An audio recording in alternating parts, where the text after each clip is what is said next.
నా పేరు భూపతి వెంకటేశ్వర్లు. తెలంగాణ ప్రజా సాంస్కృతిక కేంద్రం సాంస్కృతిక రంగం ఈ సంవత్సరం తెలంగాణ బడ్జెట్కి సంబంధించిన విషయాలు ప్రజల దృష్టికి తీసుకురావాలని అనుకున్నాం. 11 ఏళ్ళుగా అసలు సంక్షేమమే తెలియని తెలంగాణ కళాకారులు కాంగ్రెస్ పార్టీ హామీలు తప్ప అమలు జరగట్లేదు. ఎన్నికల మేనిఫెస్టో తుంగలో తొక్కారు.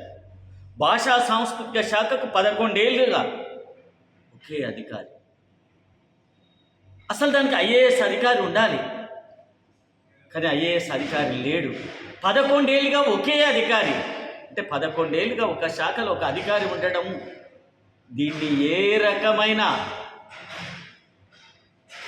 గోచరిస్తుంది? అందుకోసం సాంస్కృతిక రంగానికి బడ్జెట్ ఎంత కేటాయించారు, ఎంత అమలు చేస్తున్నారు, అసలు వివరాలు ఎవరన్నా అడిగితే ఇస్తారా? గత సంవత్సరం బడ్జెట్ 72,35,00,000 అని కాగితాలలో బడ్జెట్లో చెప్పారు. కానీ ఈ బడ్జెట్లో 72 కోట్లలో 34 లక్షల జీతభత్యాలకే 40 కోట్లు ఏం చేశారు అంటే 13,58,00,000 వృద్ధ కళాకారులకు తెలంగాణలో 50 ఏళ్ళు దాటిన వాళ్లకు ఇస్తాము అన్నారు. 11 కోట్లు ఎంత రిలీజ్ చేసిర్రు? 6 కోట్లు రిలీజ్ చేసి 7 కోట్లు ఏమైనాయి అంటే 7 కోట్లు దారి మళ్ళించారు, అంటే వెనక్కు తీసుకున్నారు. కళాకారులకు ఏం చేసిరో ఇప్పటికీ లెక్క తెలవలే. గత సంవత్సరం బడ్జెట్ ఇప్పుడు ఈ సంవత్సరం బడ్జెట్లో 74 కోట్లు, అంటే గతంలో 72 కోట్లు, ఇప్పుడు 74 కోట్లు, అంటే 2 కోట్లు పెంచినట్టుగా కాగితాల మీద చూయించారు. కాంగ్రెస్ పార్టీ గత సంవత్సరం బడ్జెట్నే సరిగ్గా అమలు చేయలేదు. ఈ సంవత్సరం బడ్జెట్ను అమలు చేస్తామంటే ఎవడు నమ్ముతాడండి?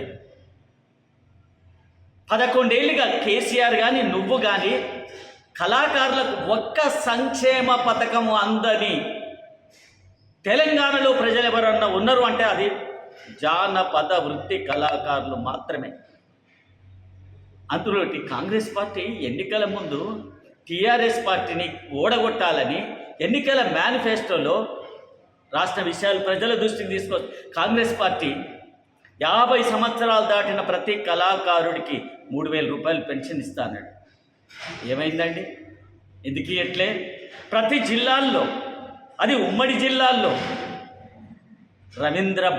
మినీ రవీంద్ర భారతిని నిర్మిస్తామన్నారు. ఎందుకు నిర్మించలేకపోతారు? తర్వాత కళాకారులకు జాతీయ స్థాయిలో అంతర్జాతీయ స్థాయిలో శిక్షణిచ్చి అంతర్జాతీయ స్థాయిలో కళాకారులను నిలబెడతామని హామీ ఇచ్చారు. అంతర్జాతీయ స్థాయి కానీ రవీంద్ర భారతిలో కళాకారులకు సంబంధించిన ఆడిటోరియాన్ని కేటాయించారా? మేము అడుగుతా ఉన్నాం. అందుకోసం ప్రతి మండలంలో ఓపెన్ ఎయిర్ థియేటర్ అని చెప్పారు. చిత్రపురి అవినీతి మీద విచారణ చేస్తామని చెప్పారు. అందుకోసం కాంగ్రెస్ పార్టీ మాటలు తప్ప చేతలు ఉండవు. అది నాటి నుండి నేటి వరకు కాంగ్రెస్ పార్టీ యొక్క లక్షణాన్ని ఇప్పుడున్న రేవంత్ రెడ్డి సర్కార్ కూడా చూపిస్తూ ఉంది.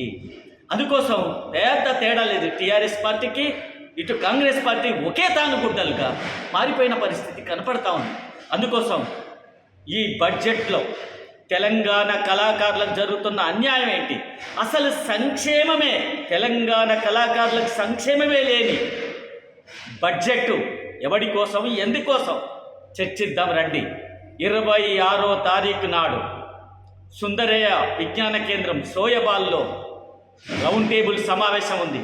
తెలంగాణ కళాకారులంతా, తెలంగాణ కళాకారులు, జానపద కళాకారులు, సంస్థలు, వ్యక్తులు, కవులు, కళాకారులు అందరూ 26వ తారీఖు నాడు రావాలి, చర్చించాలి.